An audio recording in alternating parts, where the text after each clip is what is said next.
Nesse domingo foi comemorado o Dia do Migrante. Dados do Ministério da Justiça apontam que mais de 1 milhão de estrangeiros cruzaram fronteiras para buscar apoio aqui no Brasil. Christian deixou a Venezuela em 2018, aos 21 anos. Tinha acabado de se formar em jornalismo e trabalhava em um canal de televisão. Mas o salário não dava nem para a alimentação. Foram 7 dias de viagem. O primeiro destino, Peru. Mas a discriminação fez com que o jovem tentasse outra mudança. Desta vez, o país escolhido foi o Brasil. Christian recebeu o apoio da Caritas, organização que tem projetos para ajudar migrantes, e hoje é auxiliar administrativo da instituição. Quando lembra do passado, não consegue segurar as lágrimas. Era muito difícil por conta da situação econômica, situação política e social mesmo da Venezuela. E já 2 anos que eu tinha fora da Venezuela, cheguei aqui, foi uma experiência maravilhosa. Está feliz aqui? Então, As lágrimas são de felicidade? são de muitas coisas, são sentimentos encontrados. Atualmente, a Caritas Arquidiocesana de Brasília atende 70 pessoas. Várias vêm com a família. A instituição auxilia os migrantes na emissão de documentos e também oferece moradia, alimentação e saúde por meio de contratos com o governo do Distrito Federal. O Brasil tem cerca de 1.300.000 pessoas que migraram para cá. A garantia dos direitos fundamentais é o que faz muitos estrangeiros escolherem o Brasil como destino. O Brasil é o único país do mundo que é signatário de todas as garantias de direito para migrantes. Isso os garante esse acolher. E o próprio brasileiro em si tem esse acolhimento. O Brasil vem com essa missão de fazer com que esse acolhimento de todos esses cristãos que saem de guerra, saem para as intempéries climáticas e aí vem no Brasil esse acolher. Além da Venezuela, o Brasil recebe pessoas de vários outros países, como Haiti, Bolívia e Colômbia.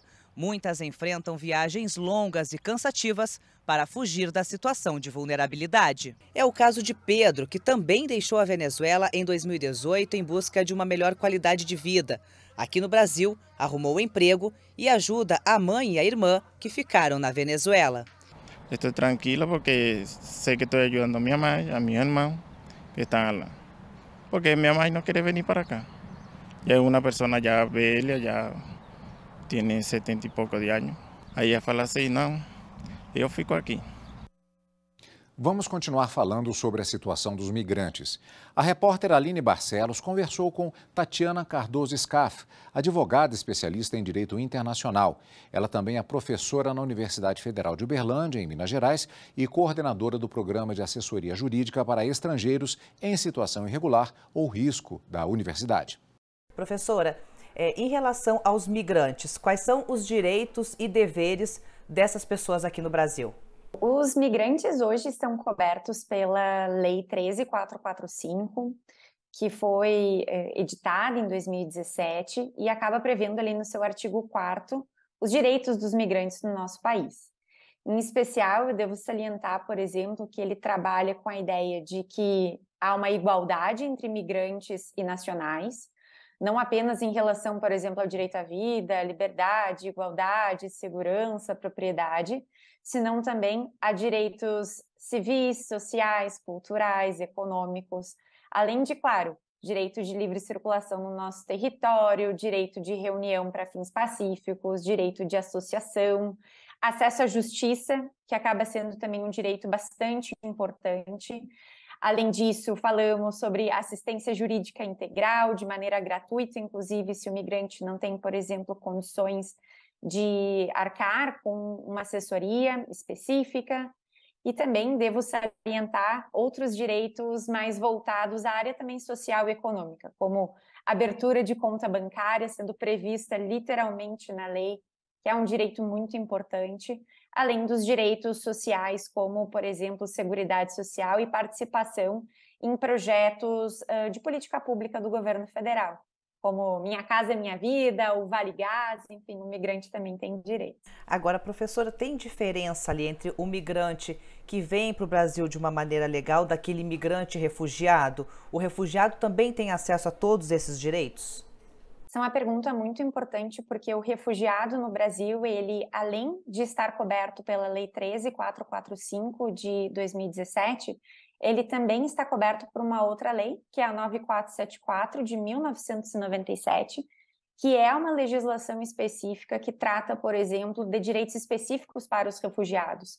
E dentre esses direitos específicos, a gente deve, por exemplo, salientar o direito de ser reconhecido como refugiado, caso preencha as características de estar sofrendo uma perseguição por motivo de raça, religião, nacionalidade, pertencimento a um grupo social ou ainda por uma participação em um grupo social específico. E não apenas isso. E esse migrante refugiado, além do direito de ser reconhecido como tal, ele também vai ter algumas preferências em relação à aplicação da legislação trabalhista brasileira. Como, por exemplo, a gente encontra na CLT, que eles entram enquanto um cômputo de nacional. Então, ao invés de eles serem considerados, por exemplo, um migrante para fins de contabilização da empresa, eles são contabilizados como sendo nacionais, em virtude dessa característica específica. O que, por exemplo, para o migrante comum, que não vem por um motivo de perseguição para o Estado brasileiro, acaba entrando nesse cômputo mais geral, por exemplo, previsto na legislação trabalhista. Professora, você coordena um programa na Universidade Federal de Uberlândia, justamente para prestar assistência jurídica aos estrangeiros que estão em situação irregular ou em situação de risco aqui no Brasil. Eu queria que você me listasse assim, quais são as principais demandas desse grupo. A assessoria jurídica para migrantes e pessoas em situação de risco aqui da Universidade Federal de Uberlândia tem atendido, especialmente, por exemplo, agora no último ano, não só casos regulares, como atendíamos de haitianos e venezuelanos, mas também uma grande quantidade de afegãos aqui na região do Triângulo Mineiro.